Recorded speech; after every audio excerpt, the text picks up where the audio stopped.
Hey guys, it's Terry from PGSC here. I know we've not been putting up much content in a while, even though it's been locked down. In theory, should have more time, but not really the case for some of us.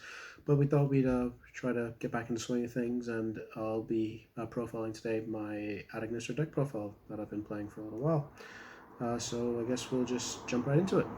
So starting off, with our monsters. We play 3 Chi Adagnister. It's the Stratus for the deck. When it's normal special, you can add a level 4 lower Adagnister monster, and its other effect is if a Cybers monster you control is battling during the damage step, you can destroy it, which has very niche applications. Like you can destroy a monster, not take, like, it doesn't go through the damage calculation, you don't take any damage, well, yada yada. But you have to play 3, it's Stratos. Um, Next one up, you play 3 Bakari. Bakari searches for your eye spells and traps when it's normal special summon, and also you can target another Adagnister monster you control and make it level 4 until the end of the turn, which is very useful for your Exceed play. I also play currently 2 Doyon. Doyon gets you back your Adagnister monsters from your graveyard when it's normal special summoned, and when it's used for a link summon of Cybers monster, you can target one AI spell slash trap in your graveyard and add it back to hand. Currently I'm playing 2. It seems like a nice number, but it's really nice to recur all your spells and traps. You can end up looping quite a few, which has been very interesting. Now for the one of Adagnister monsters I play 1 Baru, which is the tuner, and it's your Armageddon Knight for your Adagnister monsters. And when it's used for the synchro summon of a Cybers monster, you can target the material that one of the materials you used and special summon it. It's a pretty useful card. I play the 1 Doi Shin. Doi Shin, you can special summon if you control another Adagnister monster, and you can shuffle back 1 link monster in your graveyard to add I Love Fusion. I'm currently playing the Fusion because I just personally enjoy it. And we have one of the new ones from Eternity Code being Gachiri Adagnister, which is pretty cool as an extender.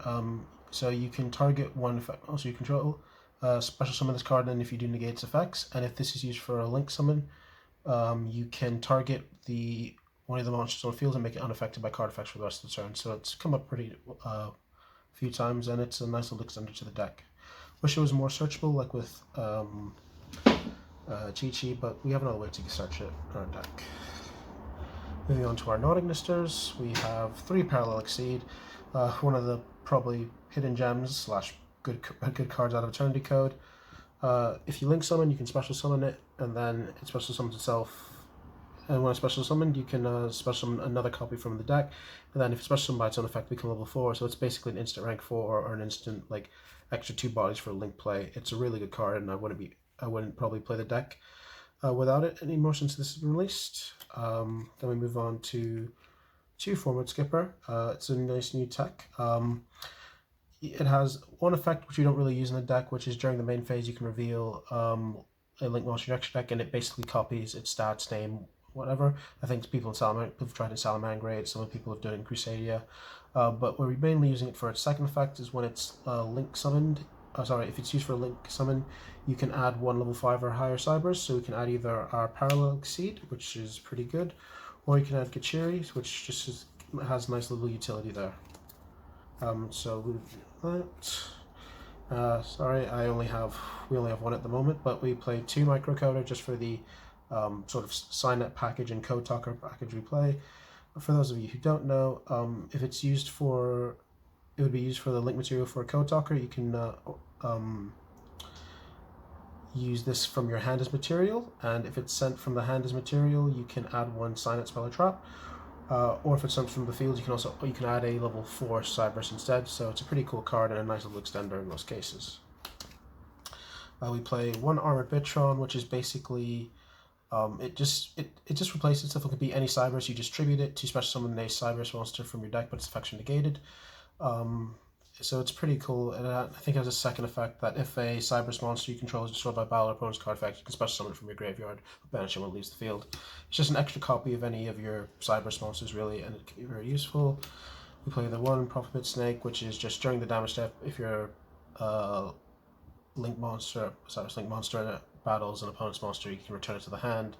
If your Cyberburst Link monster destroys an opponent's monster by battle, and this is in your graveyard, you can add it back to your hand, or a level 4 Link lower back to your hand. It's just there for like outing random monsters that you might not be able to destroy or things like that. And then we play the 1 Balancer Lord, which is just an additional normal summon. If it's banished, you can special level 4 lower from your hand, and the 1 Lady Debug, which is just another Stratus for a level 3 lower Cyberbursts. Moving on to the spells and traps, we play 3 Ignister Island. It's the heart and soul of the deck. Really, it just keeps allowing you to like carry on your plays. So if you control no monsters in your main monster zone, you can special summon level 4 lower Ignister monster from your hand.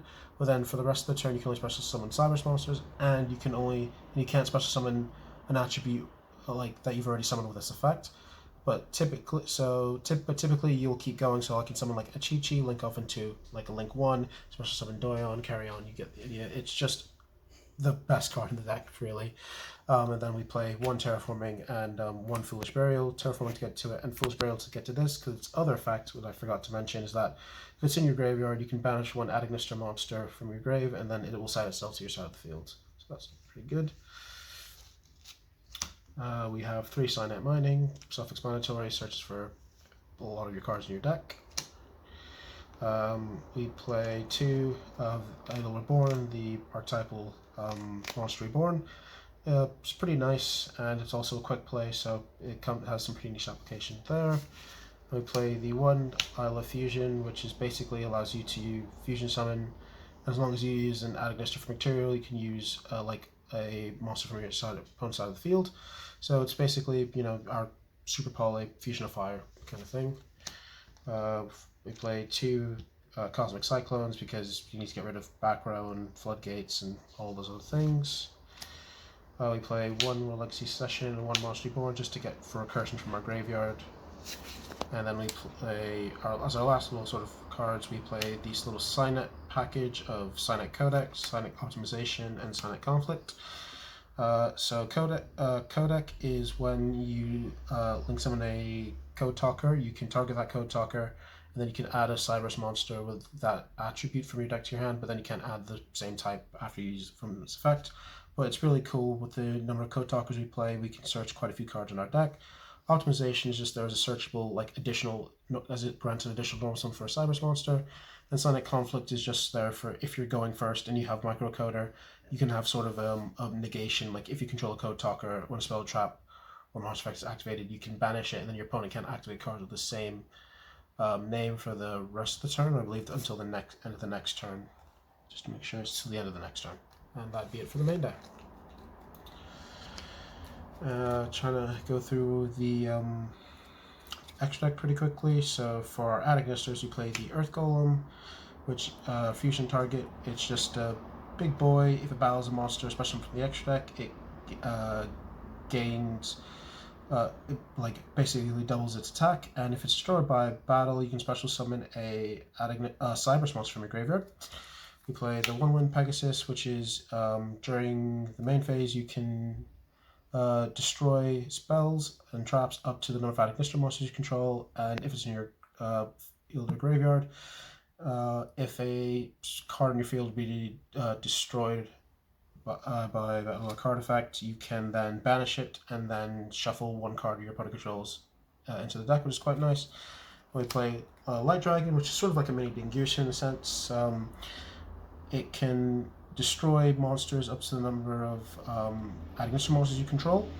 Also, if a card on your field would be destroyed, monster on your field would be destroyed by battle or card effect, you can detach this instead. Or I believe it's just card effect, sorry. It's been a little late.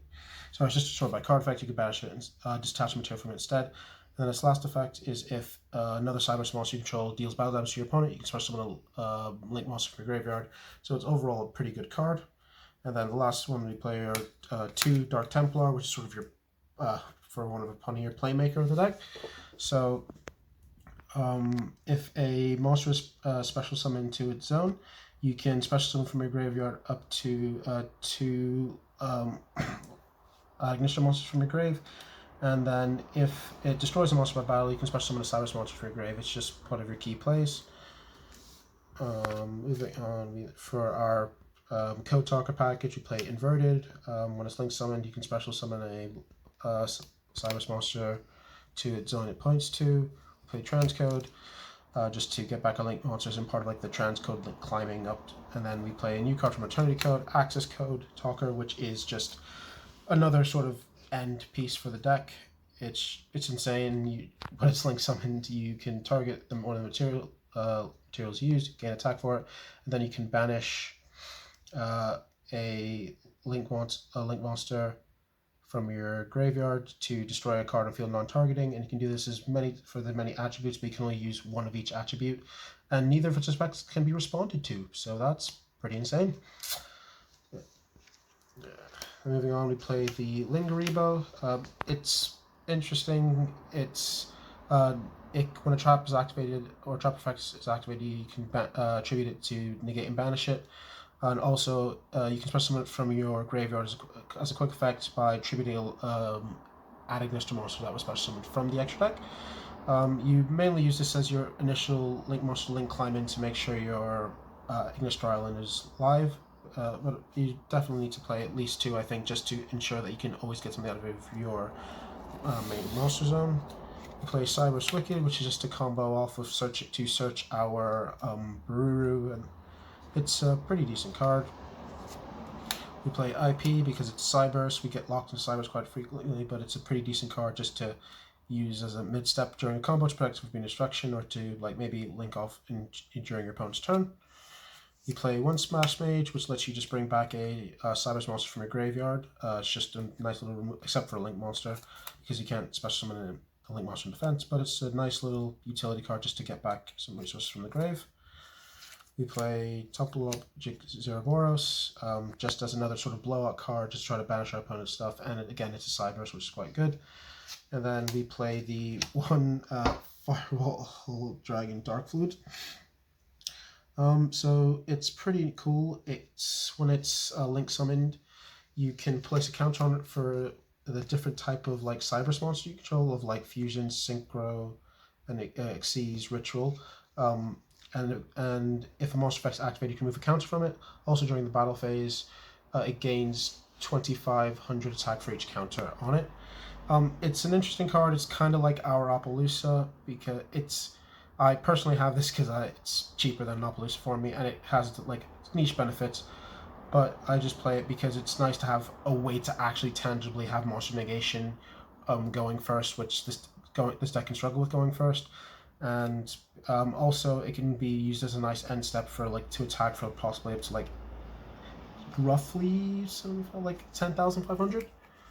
But yeah, and so thanks guys, that's the Mr. deck profile. If you have any questions, comments, just leave it down below, and we'll probably get like combo videos or more duel videos with it. Thanks for watching.